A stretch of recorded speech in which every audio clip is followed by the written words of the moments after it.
আসসালামু আলাইকুম সবাইকে।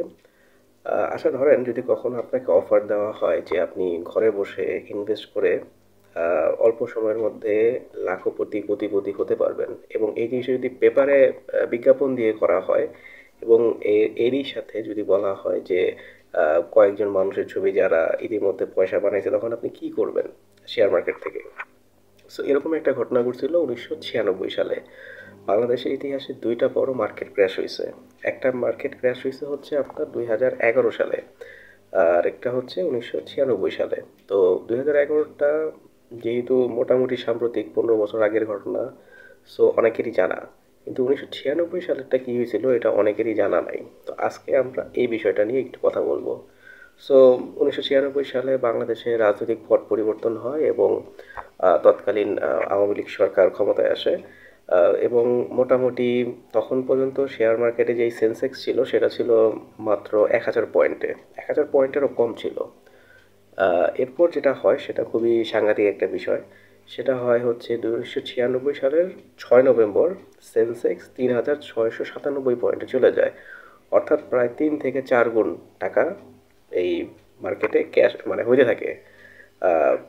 ক্যাশ ফ্লো অনেক বেশি বেড়ে যায় এবং অনেক বেশি মাত্রায় বিও অ্যাকাউন্ট খোলা হয় এবং অনেক বেশি ব্রোকার হাউসের ঘটে। এখানে কয়েকটা জিনিস মনে রাখাটা খুব জরুরি। সেটা হচ্ছে 1996 সাল যেহেতু, এটা তখনও খুব বেশি প্রযুক্তিগতভাবে বাংলাদেশ ডেভেলপ করে নাই। ইন্টারনেট তখন মাত্র ঢুকছে, বাট অতটা মানুষের হাতে অ্যাক্সেস নাই এবং এই তথ্যের যে স্বচ্ছতা এখন আছে সেটা তখন একেবারেই ছিল না। তখন আপনার কিছু মার্চেন্ট ব্যাংক, কিছু আর্থিক প্রতিষ্ঠান এবং কিছু হাই নেট ইন্ডিভিজুয়াল মিলে এই মার্কেটটাকে পাম্প অ্যান্ড ডাম্পের মাধ্যমে অনেক বেশি প্রাইস আপ করে ফেলে। এই প্রাইস আপের যে কাজটা তারা করে সেই ক্ষেত্রে তারা শেয়ার মার্কেটে প্রায় 25 থেকে 30টা স্টককে তারা পিক করে এবং এই স্টকগুলি একে তো ফান্ডামেন্টালি স্ট্রং ছিল না, দ্বিতীয়ত হচ্ছে এদের যেই ইটা ছিল আপনার যেই ব্যালেন্স শিট বা প্রফিট অ্যান্ড লস রেভিনিউ সেটাকে অনেক বেশি বাড়ায় দেখাইতো তারা। এবং তারা বিভিন্ন গুজব ছড়ায় এবং বিভিন্নভাবে কৃত্রিম চাহিদা তৈরি করে তারা এই পাম্প অ্যান্ড ডাম্প পলিসিটাকে আপগ্রেড করতে থাকে। সো ওই সময় যদি আমরা দেখি তাহলে কয়েকটা শেয়ার বা কয়েকটা স্টক যেটা এখন আর মার্কেটে নেই, এরকম কিছু স্টক যেমন ধরেন আরামবাগ হোটেল, সিফাত ইন্ডাস্ট্রিজ, ডেল্টা লাহেরি, আরবি টেক্সটাইল, এশিয়া ইন্স্যুরেন্স, মেন্টা ফুড, প্রগতি ইন্স্যুরেন্স, ইউনিক ইন্ডাস্ট্রি, রহিম textile, Bangladesh die, NBL bank মানে ন্যাশনাল ব্যাংক, আইসিবি, আরটিডিও টেক্সটাইল, তারপর হচ্ছে কুইন ফুড, এরকম কয়েকটা আরও ছিল শেয়ার যেগুলি ওই সময় মানুষ মানে যারা স্পেকুলেটর তারা এই শেয়ারগুলি ট্রেড করার মাধ্যমে এই প্রাইসটাকে অনেক বেশি আপে নিয়ে যায়। এবং অনেক বেশি আপে গেলে যা হয় সেটা হচ্ছে সেটার ব্যালেন্সটা সামলাতে পারে না এবং একটা বড় বাবল আসে এবং মার্কেট ক্র্যাশ হয়ে যায় তখন। সো এই ঘটনাটাই ঘটছিল হচ্ছে 1996 সালের 6 নভেম্বর। সো এটার যে প্রেক্ষাপটটা সেটা শুরু হয় হচ্ছে 1996 সালের জুন মাস থেকে। সো মোটামুটি 4 থেকে 5 মাসের মধ্যেই আপনার চিন্তা করেন 970 পয়েন্ট ছিল জুন মাসে 1996 সালে, সেই পয়েন্ট চলে যায় হচ্ছে 3697 পয়েন্টে নভেম্বরের মধ্যে। এবং পরবর্তীতে মাত্র 6 মাস পরে মানে 1997 সালের এপ্রিল মাসে আবার সেন্সেক্স 967 পয়েন্টে চলে আসে। সো যারা প্রফিট টেক করার তারা ওই সময় প্রফিট টেক করে গণহারে শেয়ার বিক্রি করা শুরু করে এবং মার্কেট একদম যেটাকে বলে রোলার কোস্টার রাইডের মতো আবার সুইং ট্রেড হয়ে একদম চলে আসে ইস্যুতে। তখন একটা কমিশন গঠন করা হয় যেটাকে তখন নাম ছিল কুদ্দুস কমিশন। সো এই কুদ্দুসটা কমিশন ফাইন্ড আউট করে কারা কারা দায়ী বা কী লেনদেন, বাট ওইটার রিপোর্ট কি হয়েছে না হয়েছে সেটা আপনারা আরও ভালো জানেন।